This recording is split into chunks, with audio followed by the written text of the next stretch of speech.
정부가 추진하고 있는 의대 증원과 관련된 내용이 올바른 방향으로 가고 있다고 생각하십니까?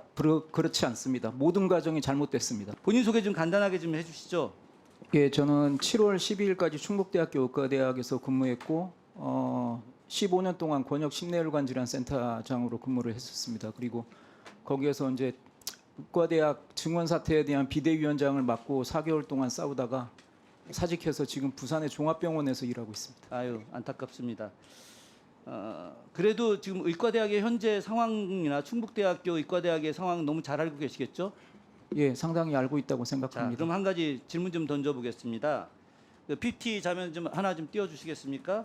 이게 어떤 내용이냐면 그 2023년 12월 28일에 의학교육 점검반에서 띄운 내용입니다. 여기에 보면 의대 증원과 관련해서 의과대학도 증원에 적극적이며 본부 의대 간 상호 협조적인 태도로 준비하고 있는 점이 긍정적이다. 이렇게 나와 있는데 의과대학에 계실 때 의과대 교수님들이 의대 증원과 관련해서 긍정적이셨나요? 총장이 긍정적이셨습니다. 아니, 그러니까 총장님이 긍정적인 거하고 아까 동아대 총장님도 말씀하셨는데 동아대 총장님도 사실은 말씀하시면서 사립대학의 어려운 현실을 말씀하신 겁니다. 국립대학 같은 경우는 국가 지원으로다가 의대 증원과 관련된 시설 투자가 가능할 수 있지만 사립대학 어려우니까 사립대학 지원해달라 이런 건데 현실적으로 사립대학이 어렵다는 거죠. 그런 과정에서 진행은 어려운데 다시 좀 교수님께 여쭤보겠습니다. 교수님이 판단하실 때 현재 지금 아주 짧게 정부가 추진하고 있는 의대 증원과 관련된 내용이 올바른 방향으로 가고 있다고 생각하십니까? 모든 과정이 그렇지 않습니다. 모든 과정이 잘못됐습니다. 모든 과정이 잘못됐다. 제가 영상 하나 보면서 좀 하나 말씀드리도록 하죠. 저 옛날 드라마입니다. 이거 예, 허준 드라마 잘 기억하시죠? 자, 한번 틀어줘 보세요.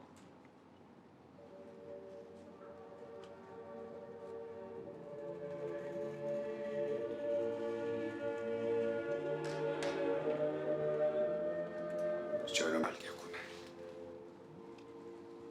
예, 됐습니다. 시간이 없어서. 자, 이 내용은 기억하실 겁니다. 역사적 상상력으로 만든 드라마이긴 하지만 과거 의료계에서도 해부학이 굉장히 중요하다고 생각을 했습니다. 근데 의대 정원이 늘어나게 되면 현재 실습이 보통 6명에서 8명 정도가 하고 있는데 너무 과도하게 늘어날 것 같아요. 현재 상황 자체가. 그래서 저희가 챗 GPT한테 한 20명, 30명 정도가 수업을 하면 어떤 모습이 될지를 한번 그려봐 달라고 했습니다. 이 모습입니다. 교수님, 의대 정원이 늘어나게 됐을 때 충북대학교 같은 경우가 만약에 정원이 늘어났을 때 저 해부학 수업을 제대로 할 수 있습니까? 해부학 실습이 제대로 되지 않고 뒤에 있는 학생들은 해부의 카데바가 어떤 건지 보이지도 않는 상황이 벌어집니다. 6명에서 8명이 적정 수준이 아니라 그게 최대한 수용할 수 있는 교육 수준입니다. 거기에서 한두 명만 더 늘어도 뒤에 있는 학생들은 카데바에 만약에 인대를 본다면 인대가 전혀 보이지도 않고 간을 싸고 있는 조직 구조를 볼 수 없는 상황에서 해부학 실습을 마칠 가능성이 자명합니다.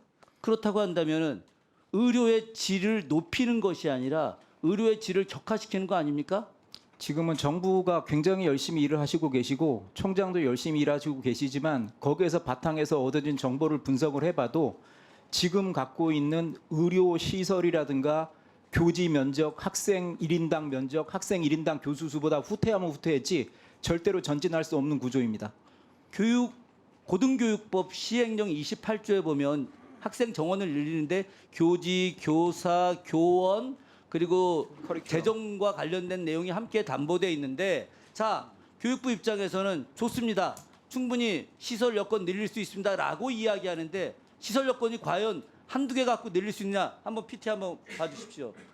이게 진짜 현재 국립대학교에 나와 있는 여러 가지 공간들입니다. 대강의실, 시뮬레이션 랩, 술기실 뭐 너무 많아요. 이런 것들이 의대 정원 늘린다고 해서 6개월 혹은 1년, 2년 사이에 저런 것들이 다 충분히 채워질 수 있을 거라고 생각하십니까? 교육부와 총장께서는 200명 학생이 들어와도 1, 2년은 예과 과정이기 때문에 강의실을 증설한다면 된다고 하고 있지만 예과 과정조차도 학점의 3분의 2 정도가 필수 과목입니다. 여기 계시는 의원님들 중에서 200명을 한꺼번에 강의실에 놓고 필수 과목 강의하는 걸 보신 적이 있으신가요? 최소한 50명, 60명으로 나눠야 되거든요. 서울대학교도 학생이 135명인데 A반, B반, B 두 반으로 분조가 되어 있습니다. 그러면은 200명 학생을 제대로 교육을 시키려면 최소한 60명으로 나누면은 4개의 반으로 나누어야 되고요. 강의실을 60석짜리 4개로 나누고 교수를 4명을 한꺼번에 투입해서 강의를 따로따로 해야 되는 것입니다. 어디 대학에 가도 200명을 모아놓고 필수 강의를 하는 것은 인문대학도 없는 일이고요. 그것은 쉽게 말하면 일반적 시민 대상 강의나 가능한 일이지 지금 준비하고 있는 모양이 뭐냐면은 200명을 한꺼번에 놓고 강의하겠다는 설계를 하시고 계십니다. 자, 제 1분만 좀 더 주시겠습니까? 제가 대학에 재직하다 들어왔는데 저희 대학도 교양 과목도 돼 있습니다.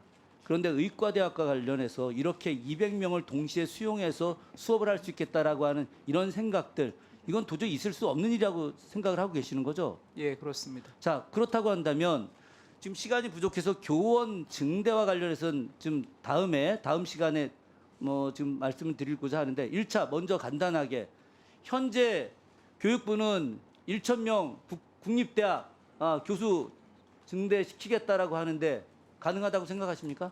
불가능합니다. 왜냐하면 첫 번째가 지금 8월부터 국립대학교 교수를 내년까지 1,000명을 늘리겠다고 계획을 발표하시겠다고 했지만 계획안만 나왔고 계획이 아무것도 수립된 게 없고 1,000명을 늘리겠다고 한 것도 신규 인력을 발령하는 게 아니고 기존의 병원 돈으로 총장 발령으로 냈던 기금 교수를 전임 교수로 옮기는 거고 그러면 숫자는 똑같이 되고 직급 변경만 생기는 것입니다.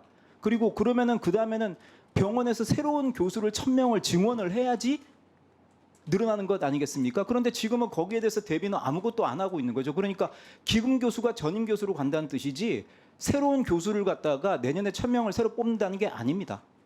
제가 시간이 다 됐는데 의과대학의 현실을 좀 간단하게 좀 들었는데 일단 추후에 다시 예, 추후에 해주셨으면 고맙겠습니다.